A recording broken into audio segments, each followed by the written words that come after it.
You're listening to the AV-IT Amplifier. Each week, we'll feature voices and ideas that need to be amplified in the higher education and pro-AV IT communities. This show is brought to you by higheredav.com. And now here's your host, Ryan Gray. Well, hello, everybody, and thank you for tuning in again to the Amplifier. I am so excited to bring you another voice that probably many of you are already familiar with, but I think there's some things that we need to talk about. And I'm going to start off by saying I have got to find more guests on the West Coast because these recordings first thing in the morning my time are killing me. So welcome, Erin. Would you please introduce yourself and let everyone know who you are and what do you do? Yes. Hi, Erin Maher-Moran. I'm the IT manager for classroom technology at Johns Hopkins University. And I'm also the co-chair of HETMA, or vice chair. Why do I always say co-chair? Vice chair of HETMA. And I'm a graduate student, a mom, a wife, everything to everybody all at once. And all of those things. And yes, a podcast host for a show that has way more people that listen to it than this one. So, you know what I'm saying? Well, at least I hope. I mean, I hope so. I feel like I inherited ed tech. So, I guess I have to thank the panel and, Bill, who was the previous host, for, kind of getting things started. And then I just took it over.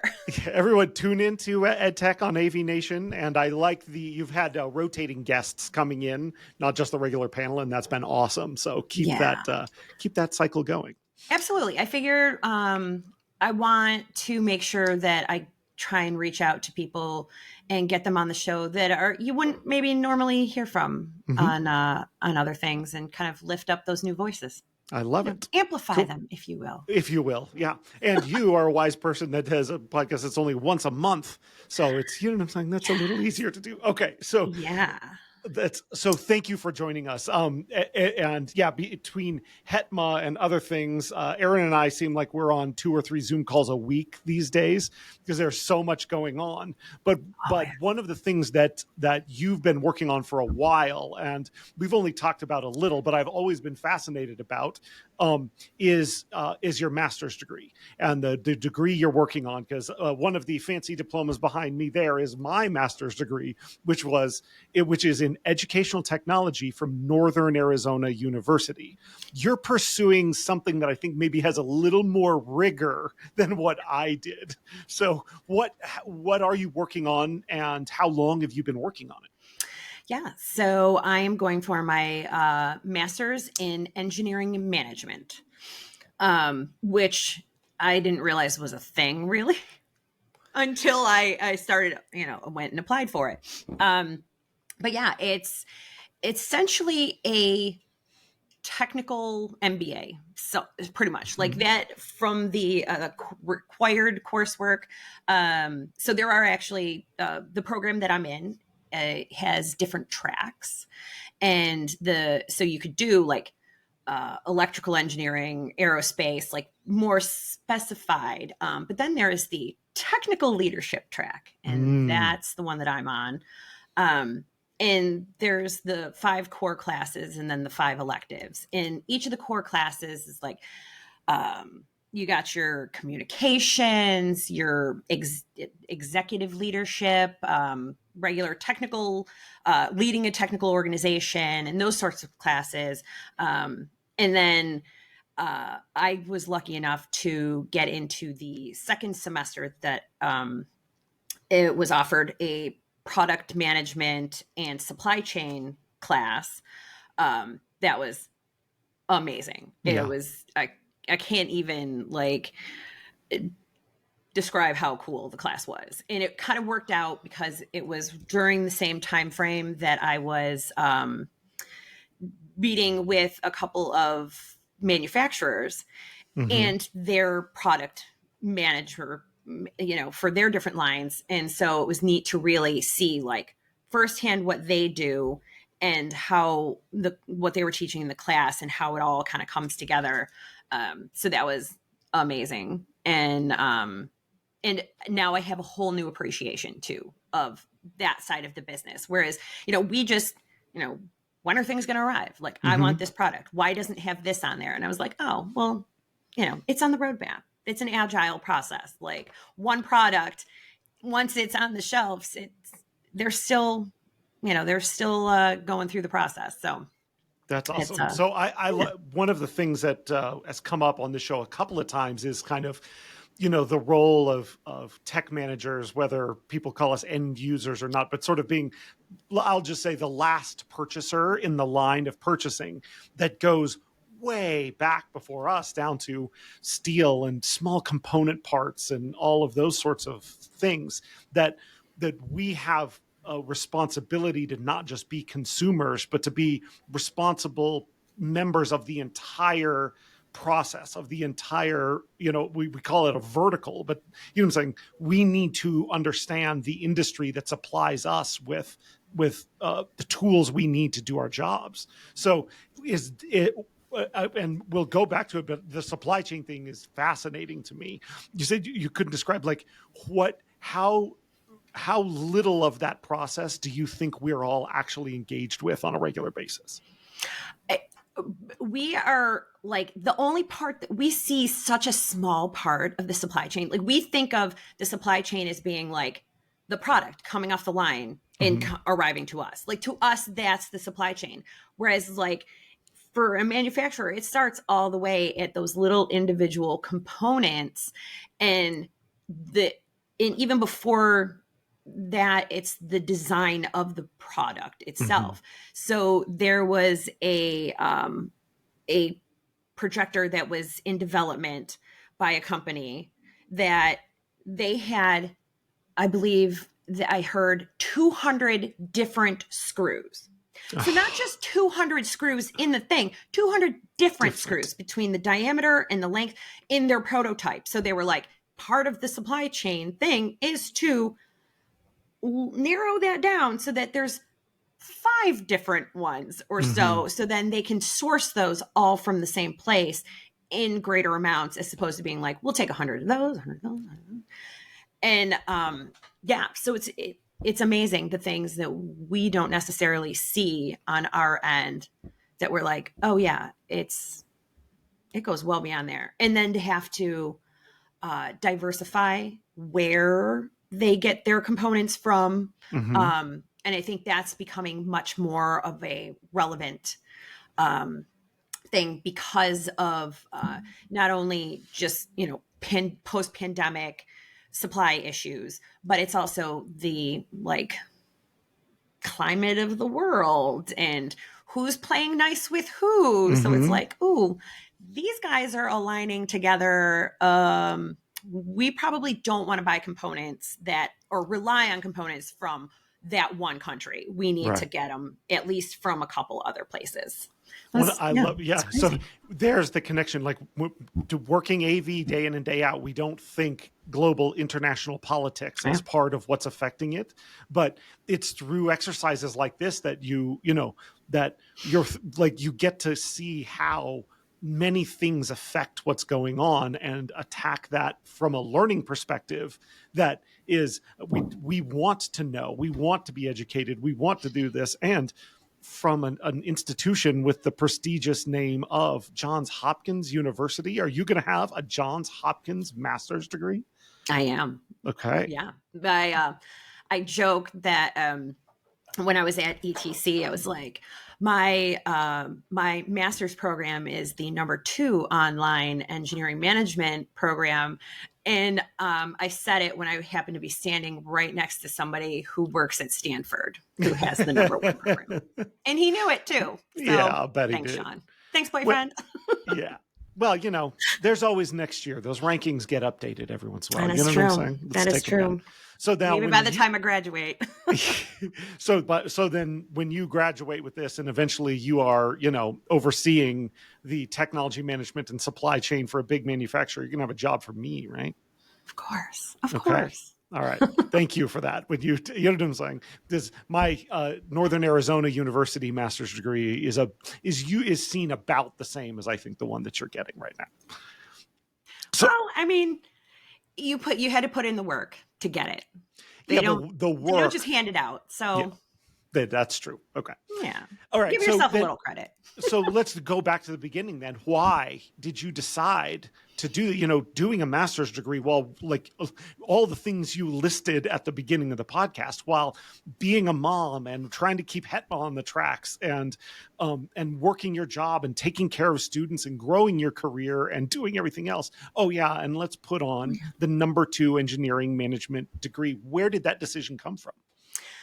So essentially I kind of took the pandemic sort of made me take a really hard look at where I'm at and, what I'm doing. And essentially I was like, one of the limiting factors, in growing up essentially was, a master's degree. That was kind of the one thing that, I didn't really have. And so I was like, let's see what's out there. Let's look into the, various options. And, I thought about education and, it really just, the engineering management just really felt like the best fit for like all of the things that I kind of want to get into. And I have no doubt, like I'm looking through it, I'm going, man, that looks awesome. That looks amazing.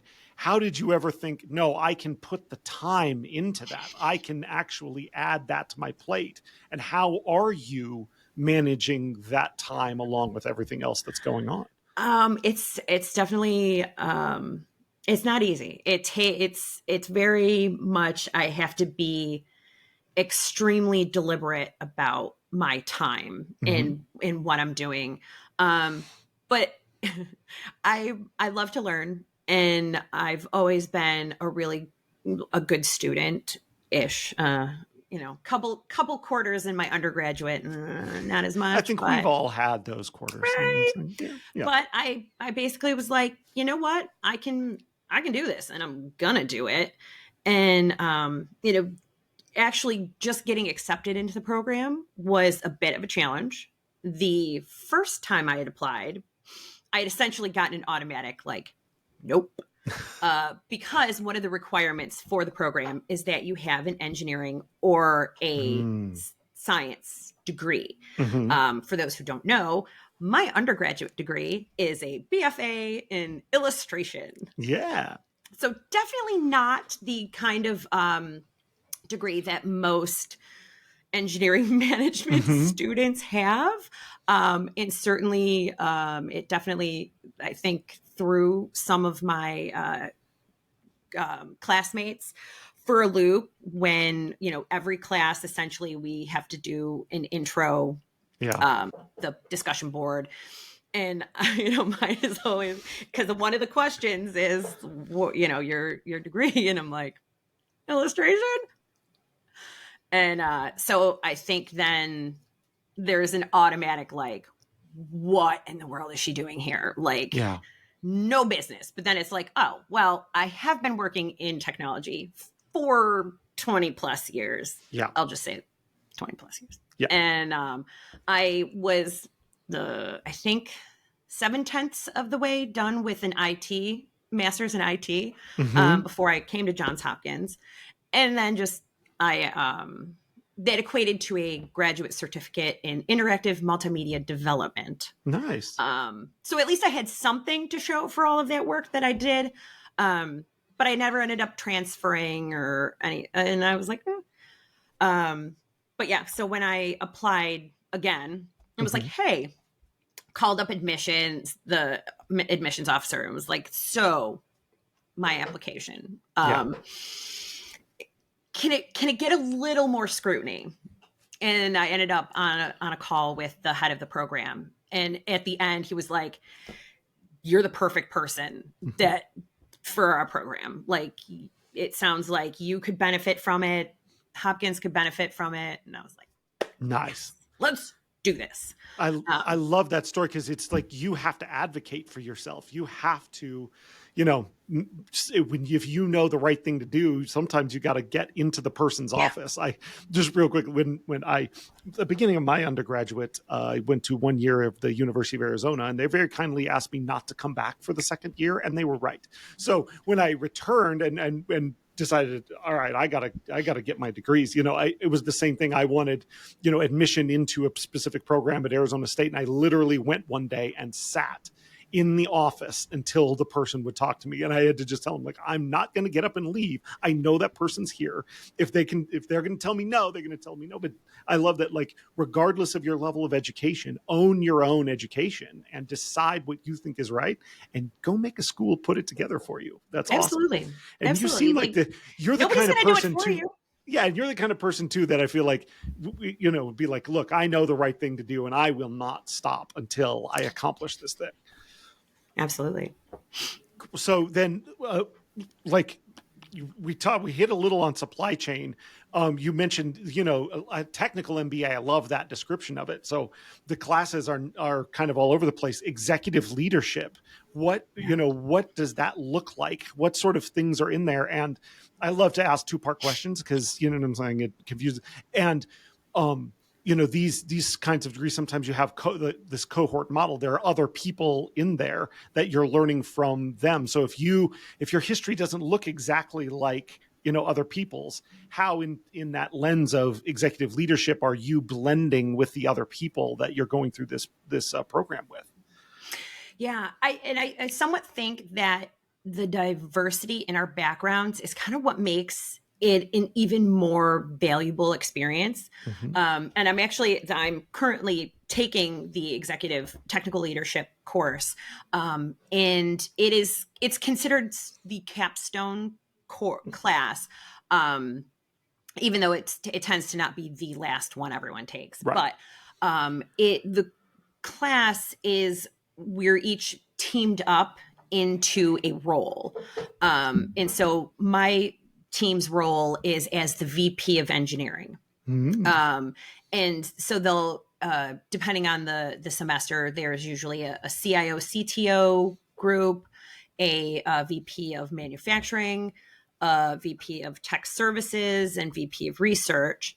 And so they, you know, we have to, with each, we technically work for a made up company, essentially. And we're given a case study at the start of the class. And each module, we work through a different type of, you know, of business case things. This week is the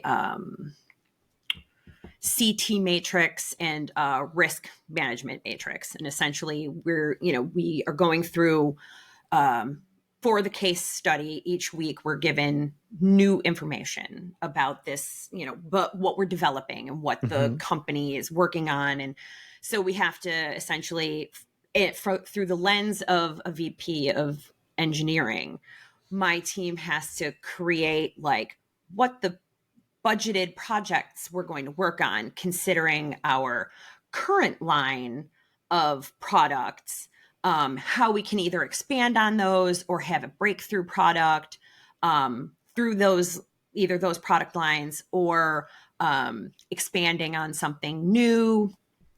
So it's been really interesting. And then from that, then we have to kind of lay out how much money we think we could spend of our budget. And as VP of engineering, we've got the biggest budget. So that was kind of a change. That's a change for you and your regular. Like, we need a nickel and dime everything. Yeah. But yeah, so it's been really neat. And then each of those 4 teams, well, because this semester we only have 4 teams. We don't have a CTO group.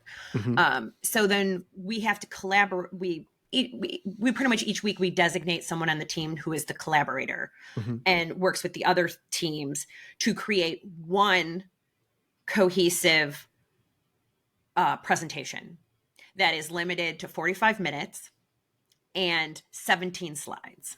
Wow.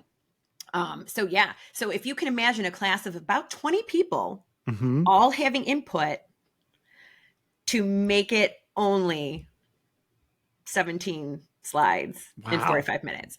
And that is one of the things that we're pretty much graded on, is that we must keep it, because when you're, meeting other executives, like, you can't drone on. You've got to get to the point, you got bottom line up front, and, give it to them. Tell them what you're going to tell them, and then tell them what you told them, and done. Get out of there. Yeah. So I love, like, what a perfect description of an experience-based, project-based course, not a textbook and a lecture and a quiz and all of that sort of thing, but you are doing it as you're going through it. And not only the knowledge, but the way that you can present, you're talking about the what, the why, and the how all at the same time. That kind of learning experience seems so engaging to me. I'm saying, now I'm jealous. I'm gonna have to see if I could get in. I don't think they'll let me in either. But that sort of collaboration and that sort of need to do that seems like half the battle for people going into these sorts of things. No one is doing this kind of work alone. So how have you now, and this puts you on the spot, the things that you're picking up, the things that you're learning, are you seeing your role differently, your department differently, the IT structure of the college, as a whole differently through the lens of these activities that you're going through? And please be derogatory about as many people as possible in your answer. I'm just kidding. Don't do that. I have learned so much, and there are so many things that I'm like, oh, I can apply this here. I can apply this there. And definitely it has shaped some of the way that I do things. And, one of the courses was about technical leadership. And the main focus was about finding out what kind of leader you are. And framing it and how you can, apply that in your day to day. And it happened right at the same time, essentially, that I was invited to be part of the leadership development program at Hopkins. So I was like, so it was amazing. But yeah, it really kind of, I feel like almost every week there's something that I'm applying, either in part of my team meetings or my one-on-ones, or just, it has helped me also work better above me. So I wouldn't say I'm managing up, but it helps me understand more that when I'm sending an email to my boss's boss, he doesn't want the 50 paragraph proposal. He wants to have that executive summary, elevator pitch, get it done. I actually literally did a elevator pitch about HETMA when I was in Orlando, and it was amazing, because by the time we got to the lobby, the guy was like, it scanned the QR code on the card I had, and he was like, I'm totally joining. Nice. Yeah, I feel like at HETMA, we are benefiting from having someone who's diving into leadership the way that you are to, get our ragtag group put in line and to become an actual, an actual thing. Right. I don't want to, and it's funny because I'm like, I don't want to rein it in too much.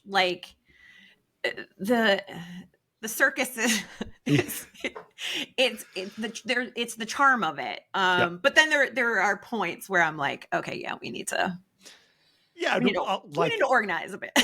I think you and I could do a whole episode on that and the concept, because I'm the same way, right? If we try and button down HETMA, it will lose what it was to start with. The beauty of it is all volunteer, and we're a little crazy, and the default answer is yes, and then figure out how to do it is part of why it's exciting, also part of why it's chaotic and that sort of thing. I think it works great to have Joe as the chair and me as the vice chair, because he's big ideas. He is the Steve Jobs. He is the one who's visionary. And then there's me who's let's rein it in a little bit. Well, once again, and I am on record in public that I support the coup whenever you decide to take it over. Right. I pitchforks or whatever it takes to do it. Well, I'm with you. I keep telling Joe, I was like, you just gotta like hang in there, like keep being Joe until the end of next summer, because that is when I'm finished with my master's program, and then it's all right. Then it can be the Erin show. All right. So that was I was gonna go there. So summer 2024 is your completion date. Yep. Yeah. So you're cranking one class at a time, no breaks, and just keep on going through it. Yeah. Yep. Exactly. One fall, spring, summer. Like that's keep them going. That was the only way I could do it. Like I thought about like maybe trying to do 2 at a time, and plus fiscally it just didn't make sense either. That's true. Since I only get so much tuition remission per year, I was like, all right, well, let's drag this out and let Hopkins pay for as much of it as possible. They can. Well, and the point is, like, when it becomes something that you're just getting through rather than something you're really engaged with, you know what I'm saying? It doesn't have the same value. And I've a daughter who's a freshman and a very high achievement oriented. She's working through like, well, this is the 4+1 master's degree I could do, but I could probably do the 4+1 and 3+1 if I like. And there's part of that where I'm like, I love it. That's awesome. I was not achievement oriented at that age, but also take it. You know what I'm saying?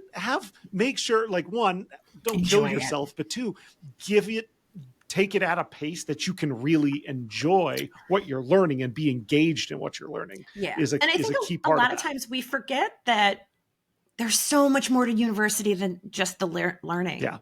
So it's like, I'm glad that I had the opportunity to kind of like do all of the things. Like I played hockey for a couple of years. I was in a sorority. Like I worked my butt off, in a work study job, thank goodness. 'Cause that's how I ended up where I am today, working in the AV department. But you got to enjoy it. Cool. So to kind of wrap up this half hour, let's cycle it in. So I know probably you're not spending a ton of time in classrooms in this degree. It's probably, you know what I'm saying, you're doing a little more online, a little more whatever. So what has your technology, well, so you may not be a consumer of your own product in part of this degree, but what has your technology experience been like in your own university?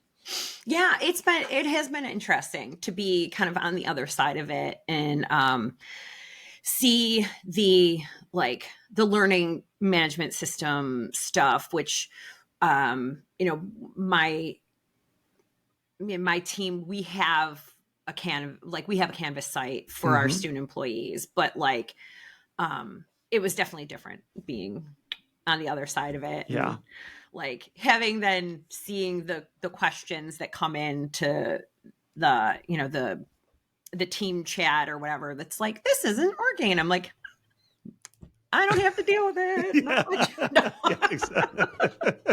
But yeah, it's interesting to kind of see how some of the other side of it works in the like more purely online way of doing things. We're like, recording in the classrooms, but all of the, my class lectures are essentially PowerPoints with a voiceover. Right.